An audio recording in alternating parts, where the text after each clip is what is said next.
Here are today's top stories. Malacanang welcomes the DOJ decision finding probable cause to file charges against Kerwin Espinosa and other drug personalities. The government plans to hold pre-SONA forums to update the public on the administration's achievements. The National Communications Commission orders the lowering of charges on mobile calls and texts. And local government units express support for the proposed localized peace talks with communist rebels. Good day, I'm Pia Rosas Morato. Welcome to the PNA Newsroom.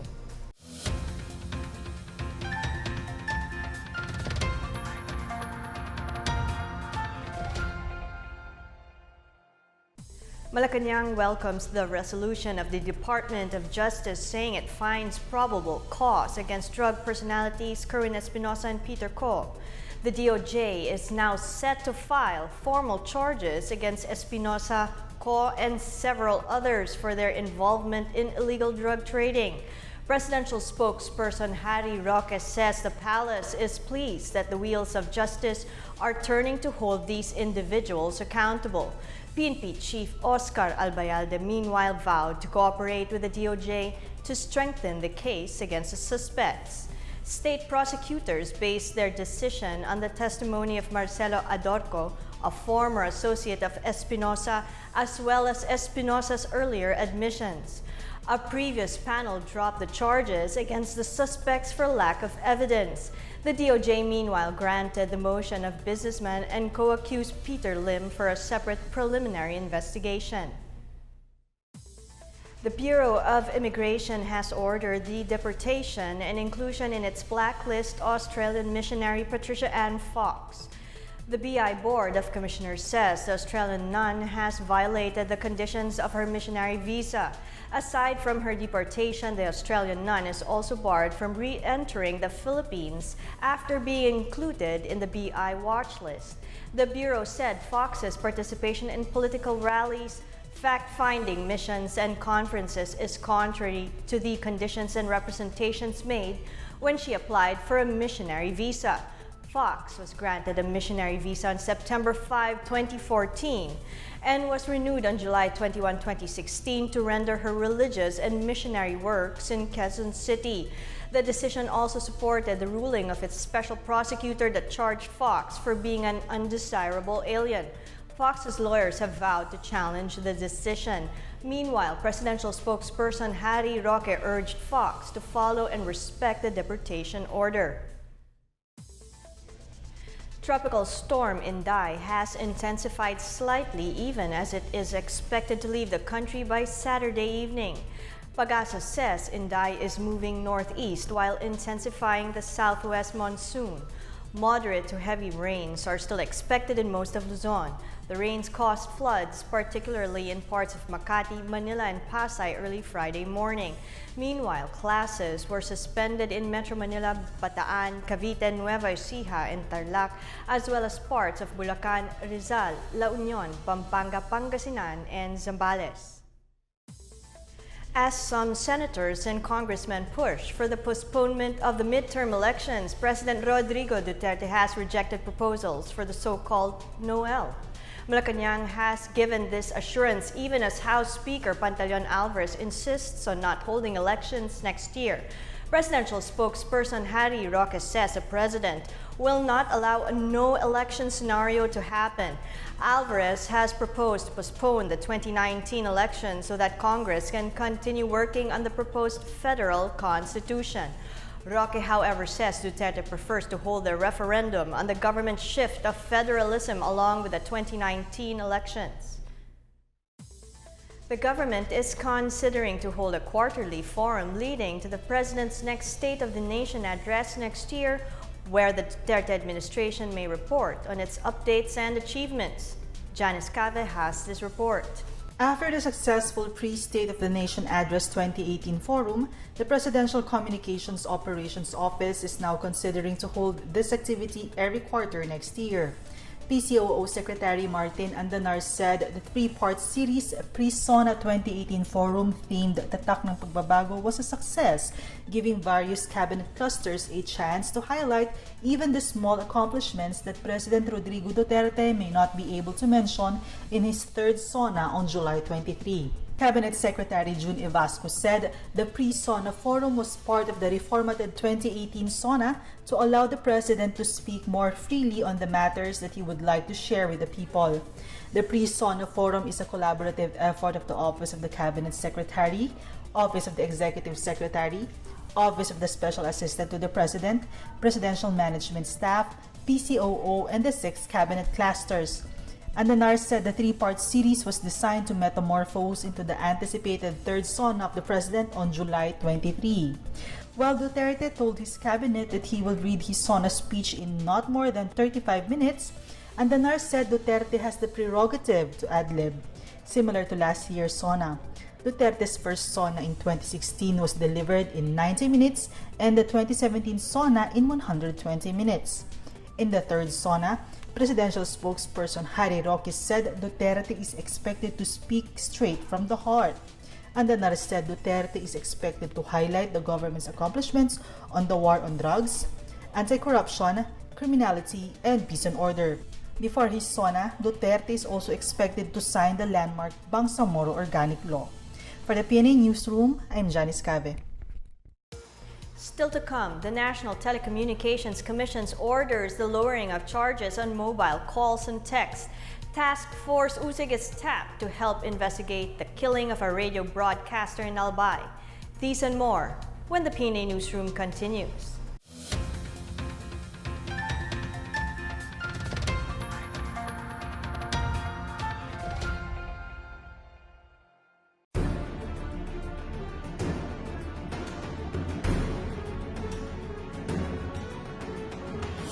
The Cabinet Cluster on Climate Change Adaptation, Mitigation and Disaster Risk Reduction, CCAM-DRR, presents CCAM-DRR's Performance and Projects Roadmap. According to data from Pag-asa and PHIVOLCS, target are 22 vulnerable provinces. 8 will be priority areas to achieve desired impact.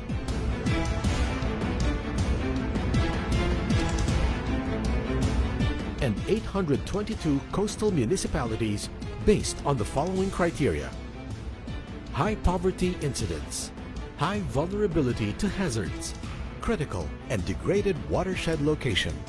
Also identified are 4 major urban centers. DENR Secretary and Cluster Chairperson Roy A. Simatu said, "Climate change is chaos. We don't know when the worst will happen. We need unity, convergence, and synergy in our actions." Based on the baseline data, the roadmap was crafted by the cluster member agencies. In January 2018, the roadmap was adopted. It aims to establish climate and disaster resilient communities supporting equitable and sustainable development. It is geared to attain 4 outcomes: increased resilience of vulnerable communities,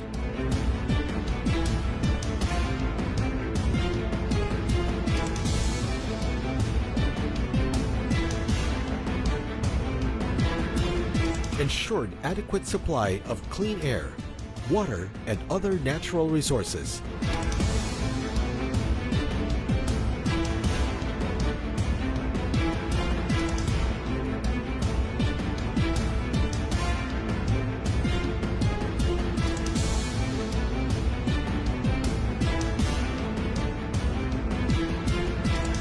increased resilience of critical infrastructure,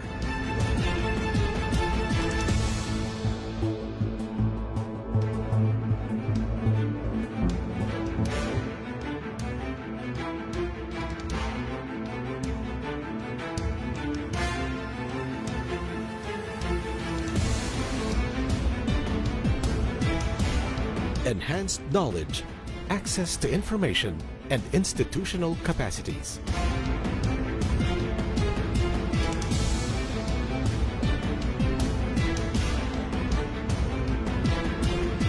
Program convergence budgeting is being pursued. It ensures that programs are planned, budgeted, and implemented in a coordinated manner.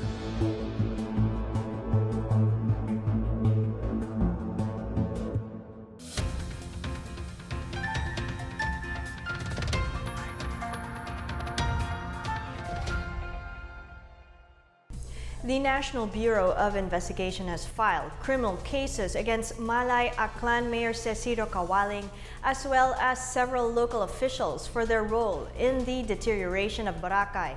The NBI's Environmental Crime Division filed violations of the Revised Forestry Code, Philippine Fisheries Code, and Anti-Graft and Corruption Practices Act. Several corporations were also charged with environmental violations.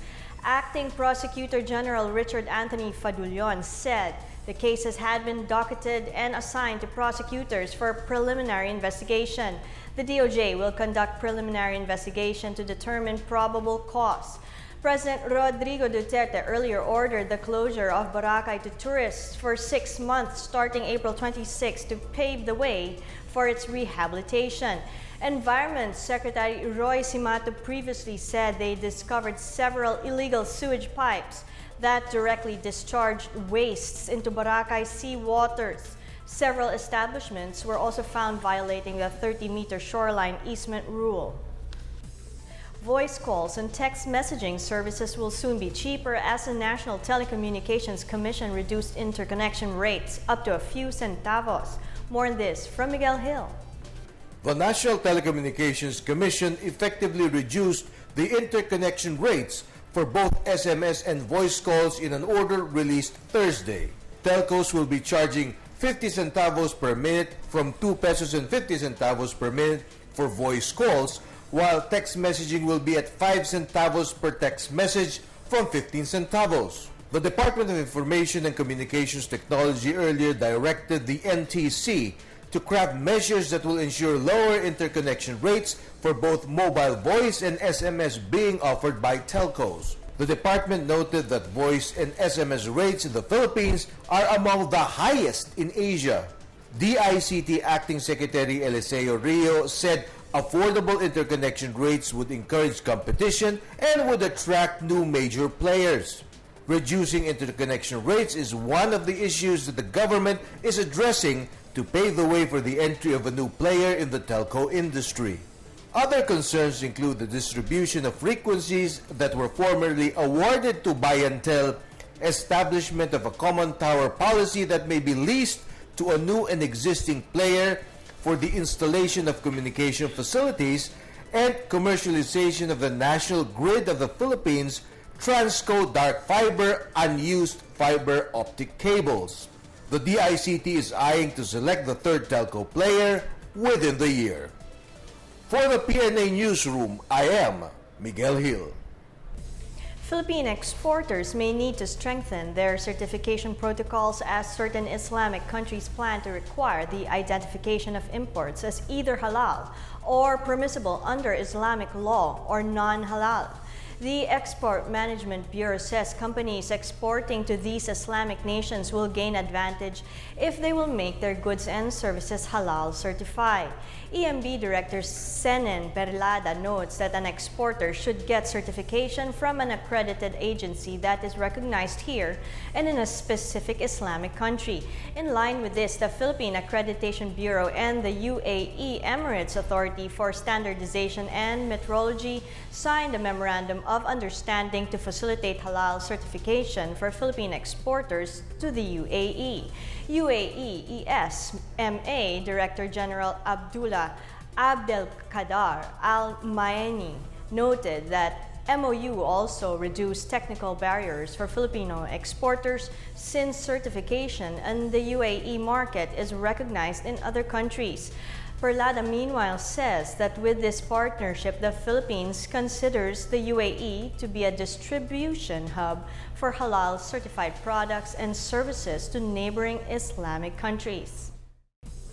The Presidential Task Force on Media Security has ordered Task Force USIG to assist in the investigation on the killing of radio broadcaster Joey Llana in Albay. PTFOM's Executive Director Joel C. Edco has strongly condemned the murder and ordered the task force to coordinate with local police to resolve the case. Edco urged that at the first sign of trouble or if journalists receive death threats, these should be immediately brought to the attention of the PT FOMS. Llana was ambushed outside his home in Barangay Peñafrancia, Daraga, Albay early Friday morning. Undersecretary Egco noted that Llana may not have been familiar with security protocols, which could have decreased his vulnerability in light of the death threats he has already been receiving. Police said Llana was about to leave his garage and on his way to DWZR room radio when he was shot dead by an unidentified suspect. Investigators have yet to establish a motive.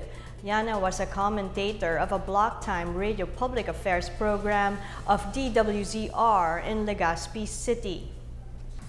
The Baguio City Police is seeking the vigilance and cooperation of night market vendors to ward off the threat of terrorism in the mountain resort city. Baguio Police Director Senior Superintendent Ramil Sacuyas notes that terrorism continues to be a threat worldwide and is not making the city less vulnerable. Baguio's night market, where most of the sellers are Muslims, has been seen as a target for terrorists since it attracts hundreds of locals and tourists. The nightly activity, which starts from 9 p.m. until about 2 a.m., goes on the northbound side of Harrison Road beside the Melvin Jones football grounds. Sacudis, meanwhile, commended the Muslim community in the city for being cooperative in policing their ranks. He added that the police has been devoting a large security force to avoid a repeat of the bombing at the night market in Davao City, which was allegedly pulled off by religious extremists in 2016. Up next, local government units express support for the proposed localized peace talks with communist rebels. President Duterte vows to work on establishing free health care services for Filipinos. The PNA Newsroom returns after these reminders.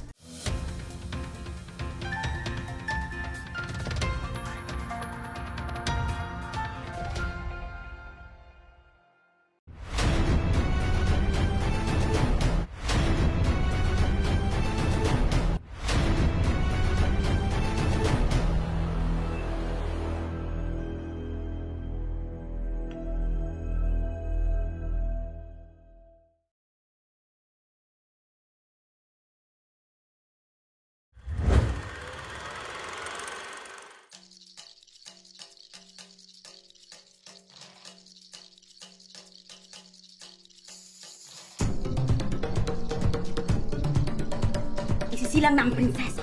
Wow, optimistic. You have to let me go. Why? Ikaw na lang hinihintay namin dito, ha? Oh my God!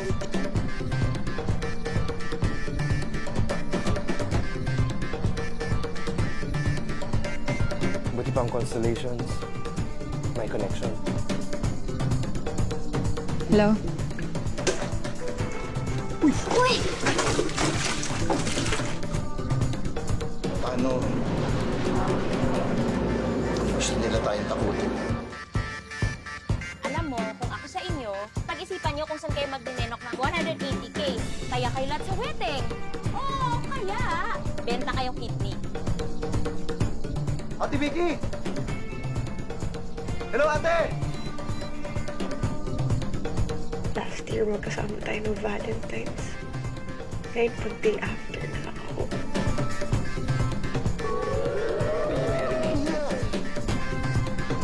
Ano ba pinasok natin na? Ano to? Ano to? Sasabit tayo, nakikita mo ba yan?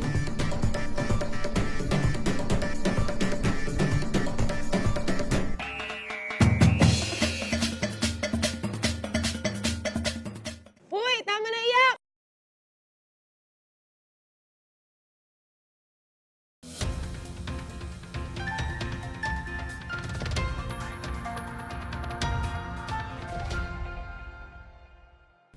Local government units have expressed support for plans to hold localized peace talks with the New People's Army.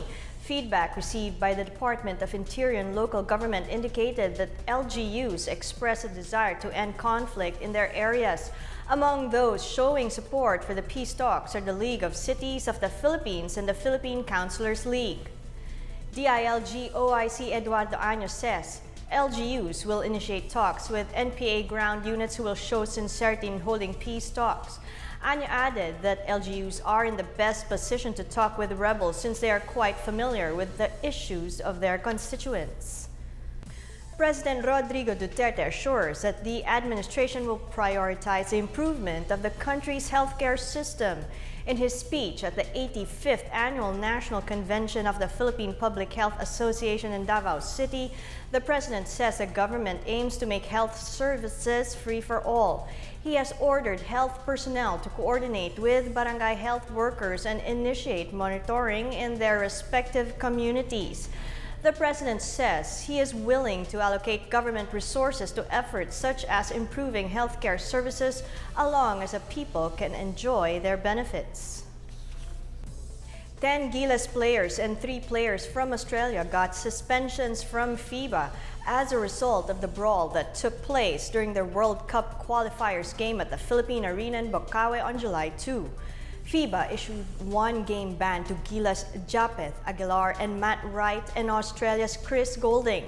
Terence Romeo, Jason Castro, Andre Blatch, and Troy Rosario were then slapped with 3-game suspensions for Gilas alongside Australia's Thonmaker.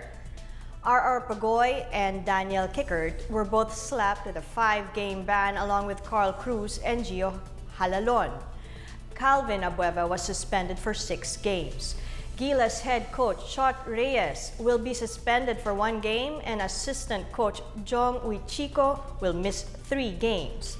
FIBA also suspended the 3 referees who officiated the match for 1 year. Aside from these suspensions, Gilas will have to host its September 17 game with Qatar without spectators. FIBA will also closely monitor the November 30 game versus Kazakhstan, and if another case of unruly behavior ensues, the December 3 game against Iran will be a closed-door game. In continued efforts to rebuild Marawi City, the Department of Trade and Industry launched a forum to boost livelihood and job opportunities for residents. Sweet Lukman of the PIA files this report. Being the lead agency of Task Force Bangon Marawi, Subcommittee on Business and Livelihood, the Department of Trade and Industry spearheaded the Marawi Entrepreneurs Forum and Job Fair to engage different stakeholders and government agencies to share their livelihood programs. Speaking to the attendees of the forum, Secretary Ramon Lopez of DTI presented the interventions and support provided by his agency for the recovery and rehabilitation of Marawi. President Rodrigo Roa Duterte wants to ensure that government support continues and DTI must help revive businesses and livelihood in Marawi City. We will not stop until this city restores its vibrant trade and industry, said Lopez. Meanwhile, Undersecretary Abdul Ghani Makatoman of DTI emphasized the significance of partnering with private sectors to bring closer to the internally displaced persons of Marawi the livelihood and job opportunities on the ground. Makatoman also believes in the resilience of the Maranaos that is vital for their recovery. The Maranaos are traders in nature. If there is a collaboration, it is not impossible that they can recover, that their businesses will be rehabilitated, he said. Ang mga Maranao po ay likas na mga trader yan. Kung makikita nyo, walang barangay sa buong Pilipinas na walang Maranao trader. Kaya kung tulong-tulong po, hindi po imposible na makakabangon talaga sila, marirehabilitate natin yung mga negosyo nila. DTI also awarded 500 livelihood starter kit certificates worth 15,000 pesos each to the IDPs. A forum on financing was also conducted by having the representatives of Small Business Corporation, ASA Philippines, and Al Amana Islamic Bank. The Department of Labor and Employment led a job fair having 24 employers, 10 overseas and 14 local, and 3,031 job vacancies. The Department of Social Welfare and Development will also provide a minimum of 5,000 cash assistance to those who will be hired to process their documents. Other agencies and partners of the said event include Technical Education and Skills Development Authority, United States Agency for International Development, Philippine Disaster Relief Foundation, Coca-Cola, and Go Negosyo. Together with Lou Antonio, for PNA Newsroom, Sweet Lukman, Philippine Information Agency. Let's now check out the weather forecast for Metro Manila and the rest of the country.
Here's another look at today's top stories. Malacanang welcomes the DOJ decision finding probable cause to file charges against Kerwin Espinosa and other drug personalities.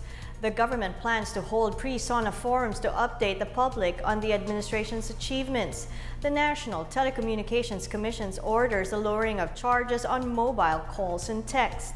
And local government units express support for the proposed localized peace talks with communist rebels. Thank you for watching another edition of the PNA Newsroom. To check out these and other stories, visit the PNA website or follow the Philippine News Agency on Facebook and Twitter. For more stories about the government and how it serves the Filipinos, look for these hashtags on all of our social media platforms and websites. And that's your daily dose of the latest news and information that you need to know from the PNA Newsroom. I'm Pia Rosas Morato. Have a great weekend.